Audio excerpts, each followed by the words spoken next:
Hello guys, आज के इस वीडियो में आप जानने वाले हो भारतीय संविधान की प्रमुख विशेषताओं के बारे में। जैसे कि गाइज आप लोगों ने कहा था सर कुछ क्वेश्चंस पॉलिटी जेनरिक इलेक्टिव का करवा दीजिए, तो जितना क्वेश्चंस हो पाता है गाइज मैं पूरा प्रयास करूंगा कराने का। ये सेशन आपके लिए काफ़ी हेल्पफुल होने वाला है।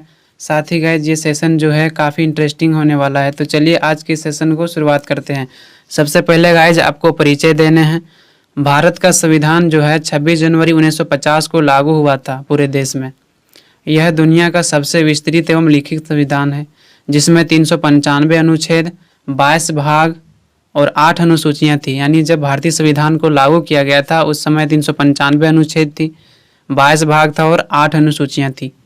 लेकिन इसमें समय समय पर कई संशोधन किए गए, यानी जैसे जैसे समय आया थोड़ा बहुत इसमें सुधार किया गया, जिसके कारण जो है वर्तमान समय में भारतीय संविधान में 465 अनुच्छेद है जिसको हम लोग आर्टिकल बोलते हैं, 25 भाग है और 12 अनुसूचियां हैं। भारतीय संविधान 26 नवंबर 1949 को ही बनकर तैयार हो चुका था। यानी कि गाइस जो भारतीय संविधान है वो 26 नवंबर 1949 को ही बनकर तैयार हो चुका था, लेकिन इसे 26 जनवरी 1950 को ही पूरे देश में लागू किया गया, क्योंकि जो है पहली स्वतंत्रता दिवस भारत ने 1930 में मनाया था गाइज। यानी 26 जनवरी 1930 को भारत ने अपनी पहली स्वतंत्रता दिवस मनाया था, जिसके कारण से 26 जनवरी को संविधान लागू किया गया और इसी दिन से प्रत्येक वर्ष जो है 26 जनवरी को गणतंत्र दिवस के रूप में मनाया जाता है। भारतीय संविधान का जो निर्माण कार्य हुआ, यानी भारतीय संविधान को निर्माण में लगभग 2 वर्ष 11 महीने और 18 दिन का समय लगा था।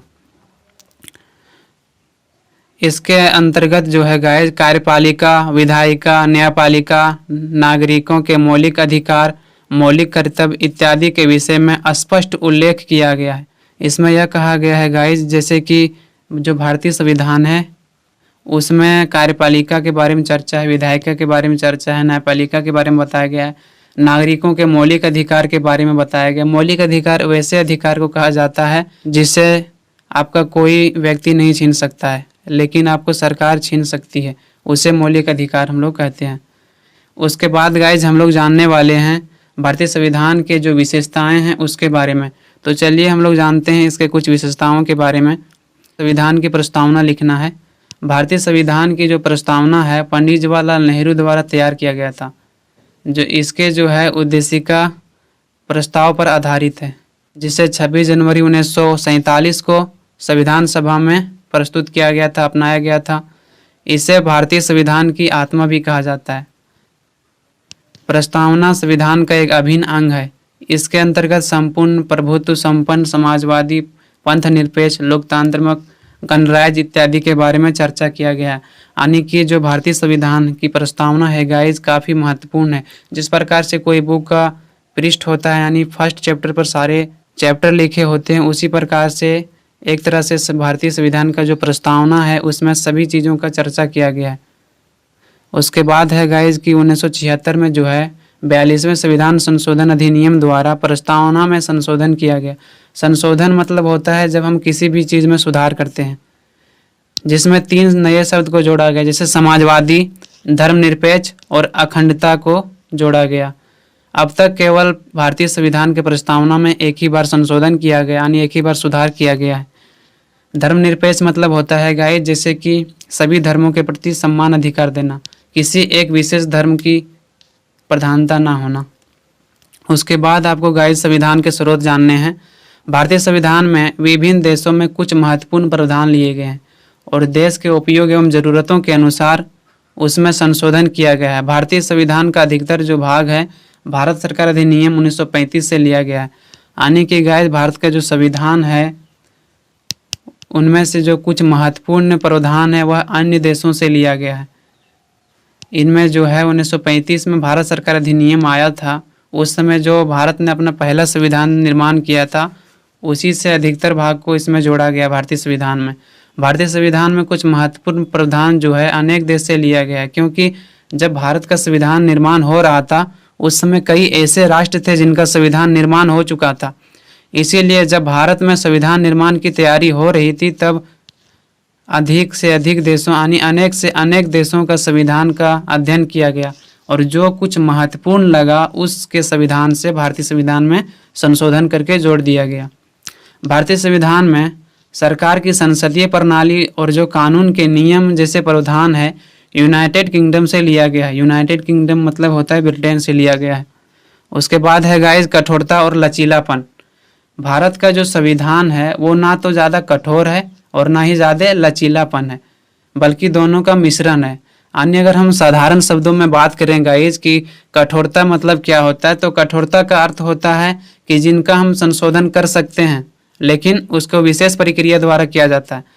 और लचीलापन हम उसे कह सकते हैं कि किसी भी संशोधन को आसानी से किया जाना, यानी लचीलापन जहाँ होगा वहाँ हम आसानी से किसी भी संशोधन को कर सकते हैं। और यही अगर कठोर रहेगा तो उसको संशोधन करने के लिए विशेष प्रक्रिया की जरूरत पड़ेगी। इसीलिए भारतीय संविधान में ना ही अधिक कठोरता पर बल दिया है और ना ही अधिक लचीलापन, बल्कि दोनों का महत्व दिया गया है, यानी दोनों से जो पॉजिटिव पॉइंट है उसको जोड़ दिया गया है। जबकि संयुक्त राज्य अमेरिका में कठोरता के नियम को अपनाया गया है, वहाँ पर जो है लचीलापन के नियम को नहीं अपनाया गया है। कठोरता संविधान में बिना विशेष प्रक्रिया का संशोधन नहीं किया जा सकता है, यही एक तो महत्वपूर्ण बात है। कठोर जहाँ रहेगा वहाँ पर संशोधन करने के लिए विशेष प्रक्रिया की आवश्यकता पड़ेगी। उसके बाद जो है गाइज वो है धर्मनिरपेक्ष राष्ट्र। भारत एक धर्मनिरपेक्ष राष्ट्र है। धर्मनिरपेक्ष राष्ट्र मतलब होता है गाइज किसी एक धर्म को विशेष अधिकार ना देकर सभी धर्मों को सम्मान अधिकार देना। सभी धर्मों को देश में जो है सम्मान अधिकार दिया जाता है। वर्ष 1976 में 42वें संविधान संशोधन द्वारा संविधान की प्रस्तावना में धर्मनिरपेक्ष शब्द को जोड़ा गया। यहाँ पर हर व्यक्ति को अपने अनुसार से किसी भी धर्म को अपनाने या मनाने या मानने की स्वतंत्रता दी गई है, यानी आप किसी भी व्यक्ति को दबाव नहीं डाल सकते कि आप इस धर्म को माने या इस धर्म को अपना लें। जो धर्म के नाम पर गाइज किसी भी प्रकार का भेदभाव नहीं किया जाएगा। सार्वजनिक सेवाओं में सभी नागरिकों को समान अवसर भी दिया जाएगा। उसके बाद गाइज एकल नागरिकता है। भारत का जो संविधान है देश के प्रत्येक व्यक्ति को केवल एकल नागरिकता प्रदान है, यानी आप अगर भारत के हो तो केवल आपको एक ही नागरिकता प्राप्त होगा, चाहे भारत के आप किसी भी राज्य के व्यक्ति हो। लेकिन कुछ ऐसे राष्ट्र हैं जैसे इटली, आयरलैंड, इन सभी देशों में दोहरी नागरिकता का प्रावधान है। इनका संविधान में यह मान्यता दिया गया है कि अगर आप इटली या आयरलैंड का निवासी हैं या नागरिक हैं और आप अन्य राष्ट्रों में भी अपने नागरिकता प्राप्त करना चाहते हैं तो आप आसानी से पा सकते हैं। लेकिन भारत में ऐसा नहीं है। भारत में अगर आप भारत का नागरिकता हैं, आप दूसरे देश का भी नागरिकता प्राप्त करना चाहते हैं तो नहीं कर सकते हैं। अगर आपको दूसरे देश की नागरिकता प्राप्त करनी है तो आपको भारत की नागरिकता को समाप्त करना पड़ेगा, उसके बाद ही आप अन्य राष्ट्रों की नागरिकता प्राप्त कर सकते हैं। भारत के कोई भी व्यक्ति किसी भी राज्य में जाकर रह सकता है, घूम सकता है ना। उन्हें अन्य राज्य के व्यक्ति होने के आधार पर किसी भी प्रकार का भेदभाव नहीं कर सकता है।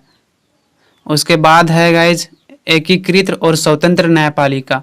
भारत का संविधान एकीकृत एवं स्वतंत्र न्यायपालिका प्रदान करता है।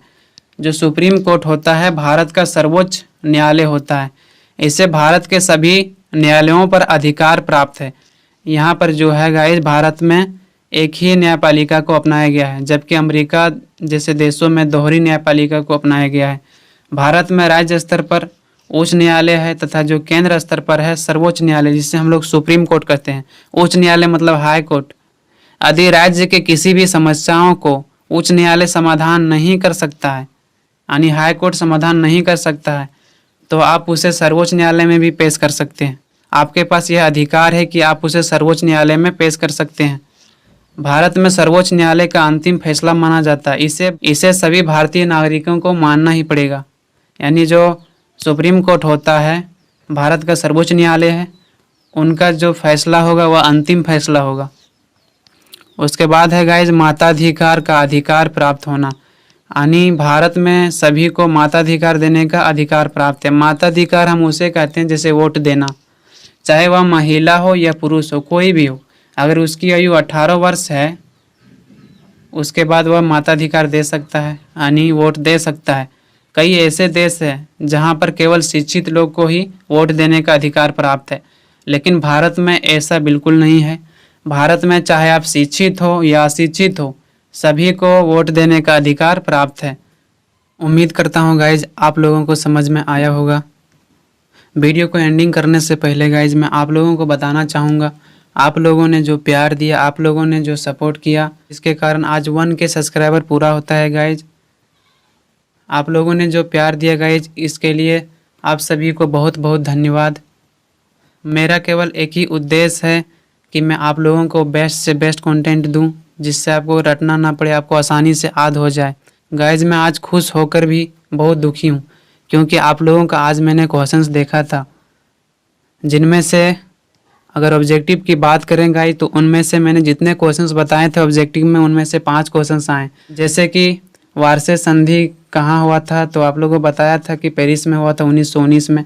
दूसरा जो क्वेश्चन आप लोगों को मिला गाइज, वो था मुसोलिनी द्वारा किस दल की स्थापना की गई थी, तो इसका जो है बताया था आप लोगों को फासीवाद दल।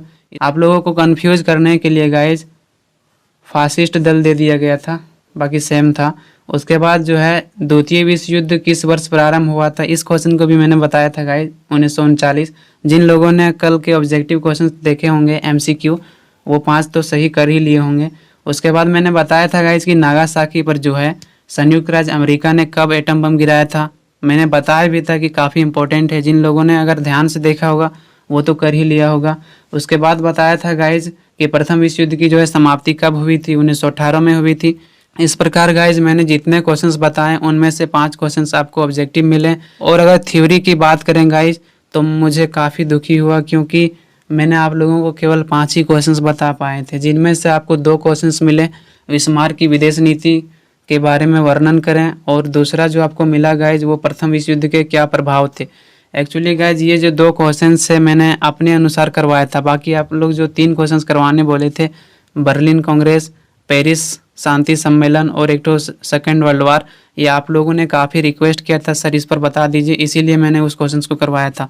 क्योंकि गाइज मैंने सोचा था कि एग्ज़ाम के लास्ट में 1 या 2 दिन पहले सभी लोगों ने अपनी तैयारी पूरी कर ली होगी, इसलिए मैंने क्वेश्चंस को नहीं करवा रहा था।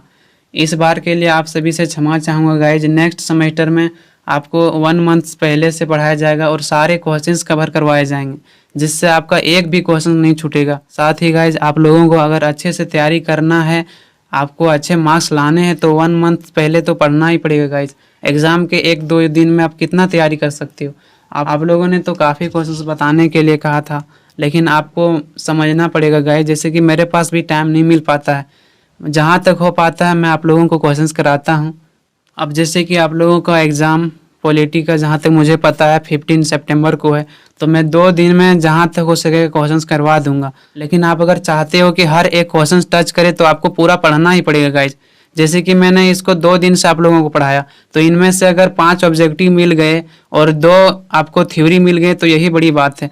अगर आपको सारे क्वेश्चंस करने हैं तो आपको पूरा मेरे साथ जुड़ना पड़ेगा 1 या 2 मंथ, तो मैं गारंटी देता हूँ कि आपके काफ़ी अच्छे मार्क्स आएंगे। तो इस बार के लिए मैं सारे क्वेश्चंस अपलोड नहीं कर पाए, इसलिए मैं क्षमा चाहूँगा। नेक्स्ट सेमेस्टर में जो है आप लोगों को सारे क्वेश्चंस एग्ज़ाम से पहले करवा दिए जाएंगे, और मेरा यकीन मानिए आपके नेक्स्ट सेमेस्टर काफ़ी अच्छे मार्क्स आने वाले हैं। तो आज के लिए इतना ही गाइज, मिलते हैं नेक्स्ट वीडियो में। जय हिंद।